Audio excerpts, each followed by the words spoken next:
What's going on, people, and welcome back to the channel. So I thought I'd do a quick match reaction to the game that has finished this evening. Aberdeen 0, Celtic 1 in the Scottish Premiership. Celtic going 7 points clear at the top of the Scottish Premiership with a determined, not convincing, tough 1-0 win away at Aberdeen. Personally, I thought it was a terrible game of football. I thought both teams were extremely poor throughout. I didn't think it was good to watch. I thought Celtic were extremely poor. Yes, it was windy and rainy, but Celtic just didn't help themselves, I didn't think. It was a really poor performance. Yes, it's 10 straight away wins on the spin, that's good. And obviously we ended Aberdeen's home run, but it wasn't a good performance by Celtic. And we got there in the end, a moment of quality from Greg Taylor. And Rio Hatate got us the victory. Aberdeen also weren't great in this game either. Both teams really struggled with the conditions, I think. It was a really poor game. The first half, not really much happened, to be honest. It was really poor. Celtic had a goal ruled out for a foul on Ross Doolan. Corner came in from Paulo Bernardo. Dies in Maeda, pushes Ross Doolan, which was a bit stupid because it was going in anyway, I think. Or it would have been on target from Paulo Bernardo. And, it was silly for Maeda, to be honest. But yeah, VR got that right. Kyogo crashed into Doolan, in the first few minutes of the game. That was really, really unfortunate for the former Celtic young goalkeeper. He used to play for Celtic, Ross Doolan. But yeah, he was all right. Kyogo just went for the ball and he accidentally caught Doolan. It was an accident. He didn't mean to. But that was really the first half. Nothing really happened. Aberdeen really didn't create much. Celtic didn't create much either. Second half was basically the same, really. There was a few more chances, I'd say. I thought the second half was a little bit better from both teams.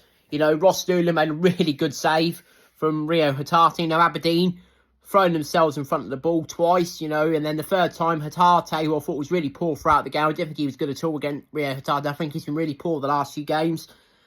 He hit a shot, which Ross Doolan parried away. It's a really good save. Adamida came on, Adamida with a free header in the 6-yard box. Ross Doolan, again, a brilliant save. But Celtic did get their goal. It was a really good ball from Greg Taylor, who came on for Alex Via. I thought Alex Via was quite poor as well. I thought he struggled with Duke, to be honest, getting in behind him. The conditions as well. Via did look great defensively tonight, giving away stupid free kicks as well. He wasn't the only one. For Austin Trusty wasn't great either. I don't think the whole of the Celtic team, apart from Cameron Carter-Vickers, was good, to be honest. And maybe Kasper Schmeichel, but, but yeah, Celtic went 1-0. Greg Taylor gets the ball. He comes inside. Kuhn, I think, passed it to him. Kuhn, or was it McGowan? One of them, McGowan came on. It was played into Greg Taylor. Greg Taylor, what a pass into Rio Hatate. Rio Hatate chested it down and he smashed it into the bottom corner. It was a great goal from Rio Hatate. Onside as well. It was so obviously onside. It was a really good goal from Celtic. To be honest, he's only a bit of quality throughout the whole game, to be honest. Aberdeen should have got an equaliser though. Celtic giving the ball away, really was poor. Austin Trusty makes a hash with the ball in the box. Sockler came on. Sockler, he's got pace. He scored 2 goals against Celtic before. He's a very good player, Sockler. Got a lot of pace. He's a very physical striker. He's a good finisher as well. He hits it. But what a block from Cameron Carter-Vickers. Cameron Carter-Vickers I thought was exceptional tonight with some of his defending. Aberdeen just couldn't get past him. He won every single battle. I thought he was good. He bailed out Trusty a few times and Valle as well.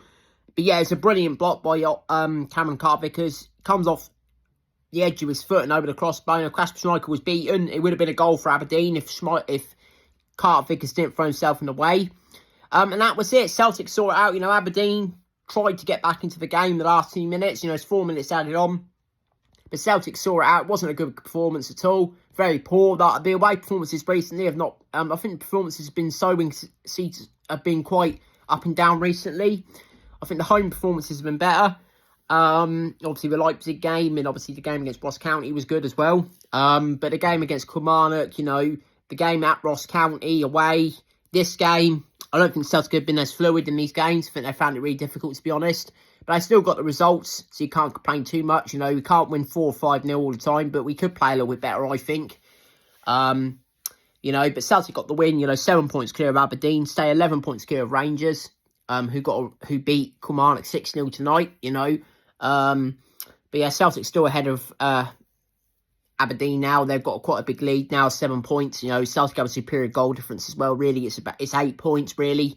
It's 12 points, really, overhead Rangers, because the goal difference is so much better. And yeah, Hibs are next. They come to Celtic Park on Saturday, 3 o'clock kickoff. Aberdeen are at home, I think, to St Johnstone. So Celtic, I think Rangers play on Sunday. Yeah, they play Ross County on Sunday. So Celtic can go 14 points clear of Rangers if they win that game. Obviously, they can go 10 points clear of Aberdeen if they win and Aberdeen fail to beat St Johnstone, which I think they will do. I think St Johnstone will get beat by Aberdeen. I can't see Aberdeen losing that game. They might draw that game. You just never know. They drew with Hearts last week, who've had a poor season, so you just don't know. But yeah, I think I have every confidence Celtic will beat Hibs. You know, Hibs are a very poor side. You know, second bottom this season. Yes, they got a good win last week against Motherwell. But yeah, you know, I just don't think that David Gray and Hibs will come to Celtic Park and beat us. I think Celtic are too powerful. I think Celtic are in. I've got one hand on the trophy now. You know, it was a really hard game going there. You know, Aberdeen have performed so well under Jimmy Talene, but now Celtic are just pulling away. You know, Celtic have loads of big games coming up as well in Europe. You know, if we can get progress in that, that'd be great as well. It'd be a great season. First half of the season, we could do that. But yeah, Celtic won. Onto the Hibs game on Saturday.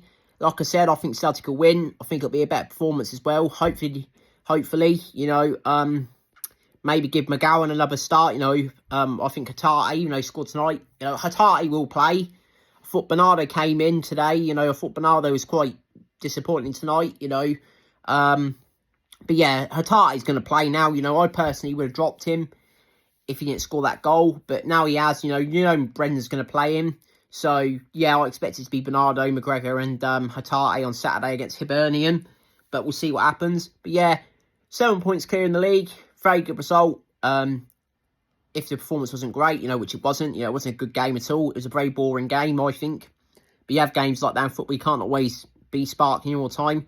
We still got the win. We're still unbeaten. You know, undefeated in 23 domestically now. You know, it's really impressive.